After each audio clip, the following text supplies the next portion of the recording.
hello.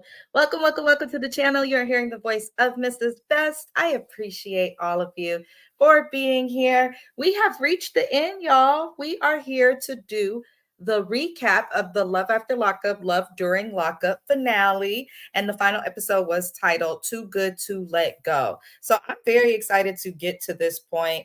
The season didn't actually feel too long. It felt like, for me at the very least, like it just flew by in a breeze. But I'm just happy to have gotten through it. You guys know this is one of my favorite shows. It's very easy to recap. So I'm looking forward to being here. As soon as Love After Lockup comes back, yes, I will be covering that. I do cover Love After Lockup, Life After Lockup, and Loving During Lockup. So I will be covering that. If you guys have any suggestions of things that you would like for me to recap, check the description. There's an email. You can send me an email. You can message me on IG, Facebook, however you want to do it.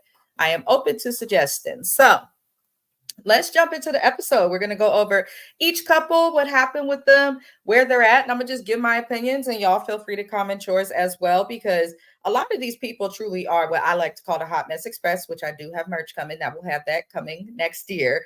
But a lot of these couples were the Hot Mess Express. And the one we're going to start with was really that. And that is Andrew and Candace. Gentleman with the blue shirt, orange female in, her little inmate jumper under him. Now we see Candace getting her hair done. We last left off with her saying she wants to go live at the well care facility instead of in the apartment because she told Andrew she needed space. And then we come back to this episode and we see that she's getting her hair done because he has paid for this appointment, I guess, months in advance. So she still went to the appointment. And she says that she feels like Andrew is challenging to be with. She says that Andrew's too needy. She also says that she's going to keep the apartment and the truck while he goes back to New Jersey. That's where I was like, hold on, heifer. You really trying all of us, Candace. She's genuinely trying us. How you going to make it like you don't want to say that you're scamming him because you didn't, you ask for everything that you need. But by the end of this episode, it's very clear that she's a scammer. So she says all of these things about him. She calls her PO before knowing that Andrew will even let her keep the truck in the apartment. And she tells her PO, like, I have somewhere to live. And she wants Andrew to speak to the PO, which to me is stupid and risky. It also demonstrates a lack of honesty because she essentially lied to the PO and made it seem as though Andrew was going to be living in the house with her, like she would have a responsible, law-abiding citizen with her.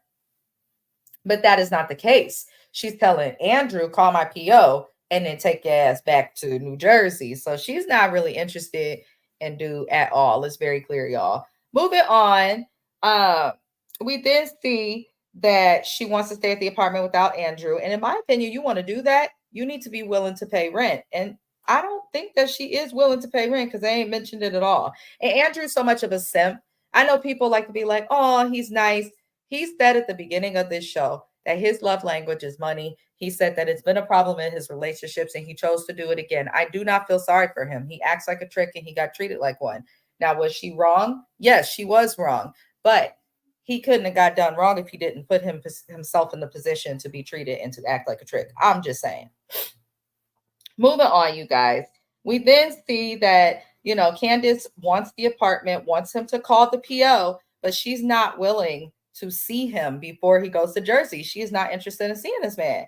And these people have barely interacted. We've seen this on Love After Lockup as a franchise before, but we've never really seen it to where, like, dang, they didn't get the chance to interact. He couldn't give her a hug or nothing. Like, they didn't get nowhere before she ended it.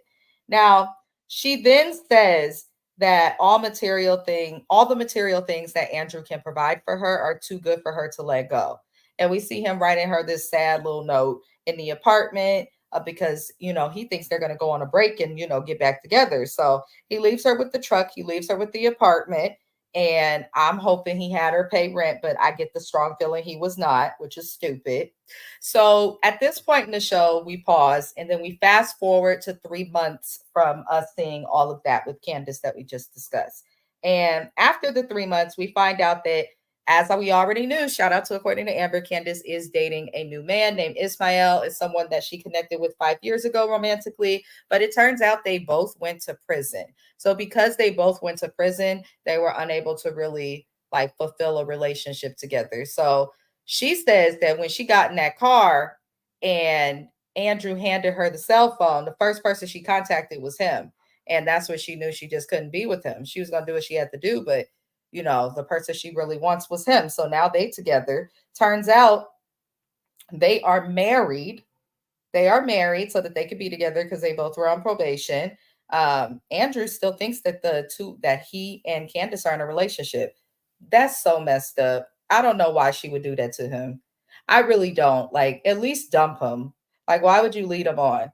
And we know that she's leading him on because she wants his money. So that's basically what goes down with those two. She eventually does dump him, and uh, he breaks the lease, gets his car back. We know in real time Andrew is in a new relationship. I just hope that he's making better choices from the choices that he was making before, you guys, because the way that he moved, you're not going to find love that way. You're just literally asking to be used. But in real time, they're not together, and I hope that they're both in better situations. Moving on, y'all. Tenny and Rob, young lady in the yellow up top, African American lady in yellow, he gets released. And honestly, I don't have much to say. He was happy. Seems like he has a relationship with her kids. The kids seemed excited to have him out. We see that, everything is, going well with them for the most part. Even their update, they're living the family life and doing well. He had a business with his brother that was started while he was in jail, and that's how he was able to pay for Tenny. So he came out and it looks like he's doing the right thing. They didn't say that this couple will be on Love or Life After Lockup, but usually that means that they're actually doing okay. So I do wish them the best. I do. I do. So that's it for them. Let's move on along. Ayana, all the way to the right, the female in pink with the short hair. She's free. She had to go to jail for 2 weeks because she stole Jamal from her best friend. He was her best friend's baby daddy, and somehow she ended up with her. She has broken girl code, the moral code of the code of self-respect. Ayana really is someone who she seems like a kind person, but at the same time, you do that to your childhood best friend. That's not okay. And I don't like her attitude, but she gets free. She's released from jail after doing her little 15 days. She didn't talk about, and someone pointed this out on one of the Love After Lockup Facebook groups, that Ayana got free and the only thing she could talk about was missing Jamal. We didn't really see her talk about her kids like that. We didn't really see that too much. So her grandma, she calls her grandma because her grandma's supposed to be picking her up from the jail to get her, down to the probation office and things. And her grandma had to put her in check a little bit. She said, "You shouldn't have got yourself in the situation." She said, "You need me. I don't need you." Okay. I like that the grandma checks her, but it is what it is. Moving on, y'all. Ayana gets in an Uber, goes to meet with her grandmother. Now that she's with her grandma, she gets to see her daughter. Then she starts talking about her kids a lot. And she does get the opportunity to talk to Jamal on the phone, but they're not on the same page. Um, she still wants to get married immediately because she wants to prove a point because she stole this man from her best friend and she lost a lot and probably feel like she's embarrassed, all that stuff. You still look stupid, Ayana. Even if you guys get married, you're still a snake. I'm sorry, I have to say it. But I also think that people have the ability to change. She don't seem like a bad person. She seems to just need love and therapy. That's just my opinion. But we know that she's still on probation and Jamal should be getting out of jail at the end of 2024. However, hear me out, thugs. According to Amber, YouTube channel on these streets, she exclusively does a lot with Love After Lockup. She interviews the cast, a lot of things. Allegedly, from her channel, they're saying that Ayana and Jamal may not be together in real time. So I don't know what's going on with that, but this is also another couple that will not be going on to Love After Lockup. Here's why I say that. Since bringing Love During Lockup, what we usually see is at least 1 to 2 of the couples go to Love After Lockup from Love During Lockup. We only have one couple that will be on Love After Lockup that we know thus far from this season of Love During Lockup. Now, I know on Love After Lockup, it looks like Letitia and Keith, we're going to have to deal with them again because she's good TV, all her fraudulent activity. But, we're not really getting too much, from this cast there, which I can understand. They did terrible casting. That's just my opinion. If you guys haven't liked the video already, do me a favor and like the video. It's an easy and free way to support the channel. This is also the time I'd like to take to acknowledge the replay gang. Was good, Thug Life. Thank you for watching. I appreciate you guys and your support. Even though we're not live, it does mean the world. And comment your opinions, how y'all feel. Who was your favorite couples? Who irritated you? Who do you hope you could have saw on Love After Lockup? Who are you glad you're not gonna have to see no more on your TV screens? Comment my opinions, your opinions. I promise I'm friendly. Moving on, you guys. We then move on to Joey and Michael. So Joey goes to visit Michael. He hasn't done that yet. It looks like the visit restored some faith. He wasn't really feeling him. So things went well with the visit. Joey was giddy, as he said. Um, he's waiting on the results from Michael's board hearing to find out if he's going to get out. So maybe we'll see Joey on another season of Love during lockup, or maybe we'll get an update of the Where Are They Now. But while he's doing that, we do know that his mother fully recovered, and I am happy to hear that. So that is the only update we have on those two. We're going to move on to Rick and Samantha. 6 weeks have passed. They done got married, y'all. And this marriage is not working. It's not working. I don't feel like Rick ever fully wanted Samantha, and I feel like she only wants him because she wants to rely on somebody for when she's free. I don't feel that they really each care about each other that much, because if they did, then they'd both be willing to compromise. It'd be easier for them to come to a solution about where to live, what to do. Like, if you really love your man and you got to get a job because he's struggling, I don't see what the issue is with that. But I just don't think this couple was going to make it, and it looks like they're not. He's not wearing his wedding ring. His niece, who he meets with, who I like, notices, and he's telling the niece of all the issues. How Sam doesn't really have much. He has to work, get a job, even though he has a pension, just in order to be with her, and he's retired. Uh, and then he tries to tell his niece he's not a player, and she calls him out about that. But she does think that her uncle Rick is cheating on Samantha, and we learn that Rick's thinking of getting a lawyer. I think that's smart. I think that's smart. Rick, if you don't want to share your pension, don't get married. I'm just going to keep it real. Or at the very least, date people who have a pension of their own or a job and income of their own, and you can put it together and make something. But I don't blame them. She hasn't proven anything to you, and a lot of things can sound good, but the only thing that's been proven is that she's can end up in prison. So I get that, but I just feel like he needs to be honest with her and just say that up front, But instead, he chose to marry her, and it seems like it's just problematic. Now that they're married, it does seem like she's expecting him to just pay for things and treat the money like it's his. And we do see him meet with the lawyer. Sam pretty much thinks he's cheating on her with Sandy, which we do see him talking to Sandy. And we find out that Samantha's release was delayed for 6 months, and Rick did file for divorce. So he'll probably be able to divorce her, because I know here in California, the minimum is 6 months. If if the person's locked up and everybody just agrees to be separated, like, divorce be taking long because people be wanting to fight over every little thing. In my opinion, if you're really done with somebody, I don't care if I got to start over from scratch. Goodbye. Okay, you can have it, unless it's retirement. I'd fight over that shit. But I'm just saying, y'all. I'm just saying. But we know they're not going to be together. We're not going to see them any further. I felt like this was bad casting from the beginning. I never felt like they would work. And it was very strange that everyone from their high school is all still sleeping together. It's like, did y'all not move far? Did y'all not travel and do great things in your life that you still all know the same people from high school? Go, like, it's just weird to me. I'm from a very big metropolitan area though, so maybe that's why. I am from the San Francisco Bay Area, born and raised in Oakland, California, a larger city, so maybe that's why the idea of like still knowing people from high school. Don't get me wrong, I have people from high school on my Facebook, Instagram, social media.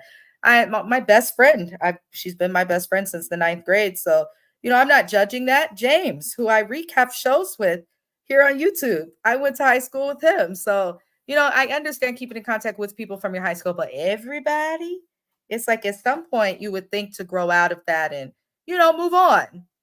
So that's what goes on with them. Last people we're going to discuss is Shantae and True. She's complaining about the financial burden that she has experienced being with True. When she says this, she is not telling a lie. She put herself in the situation, and that's the only thing I'm going to say.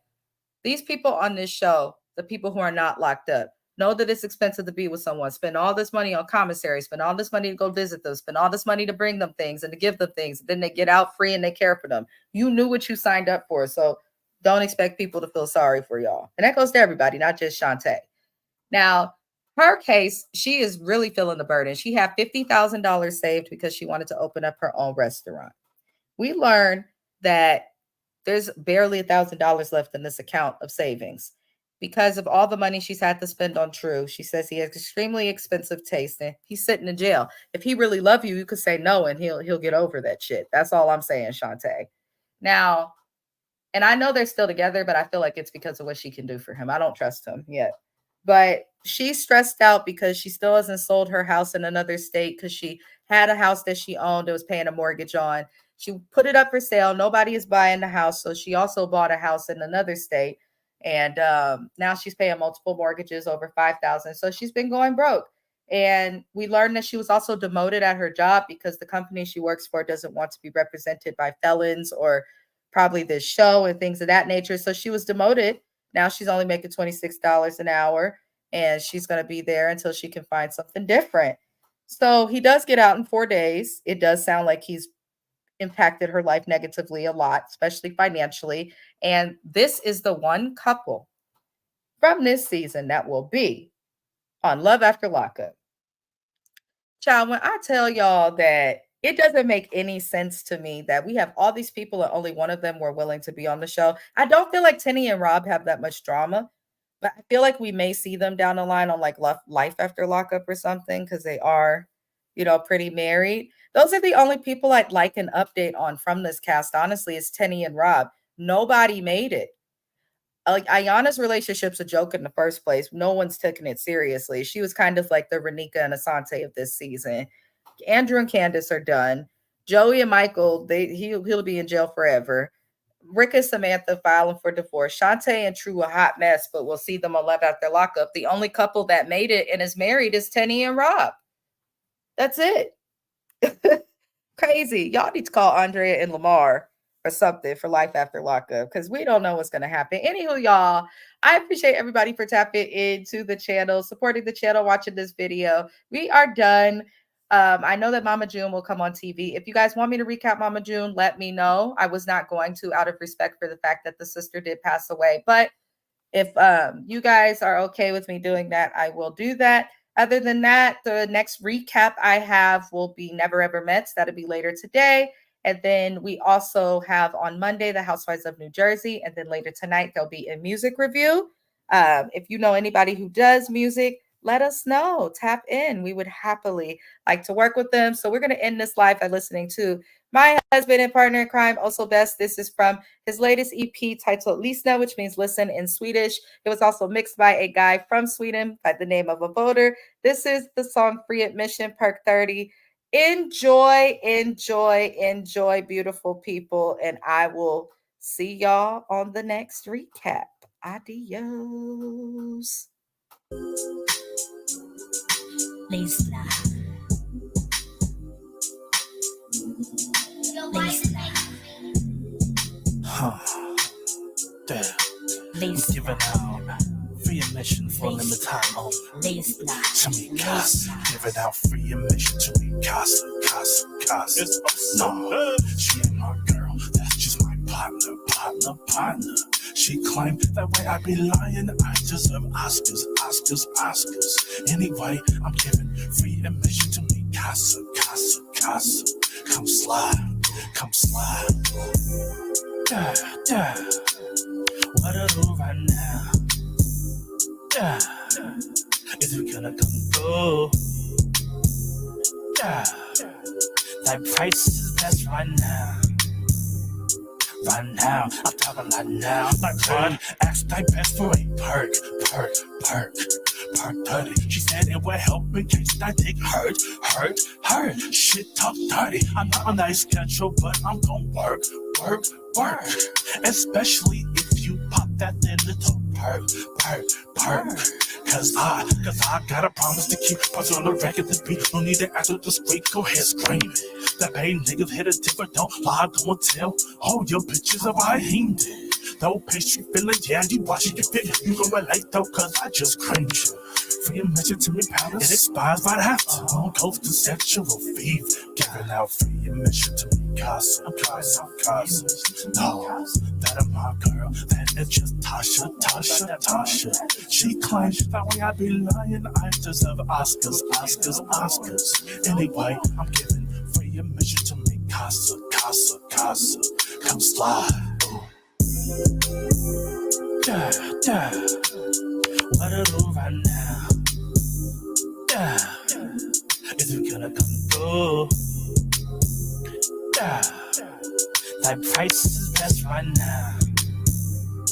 I'm talking right now. Hey, shake that ass. Shake that ass. Shake that ass. Don't fuck it up. I can take it. Shake that ass. Shake that ass. Shake that ass. Don't fuck it up right now. Ooh.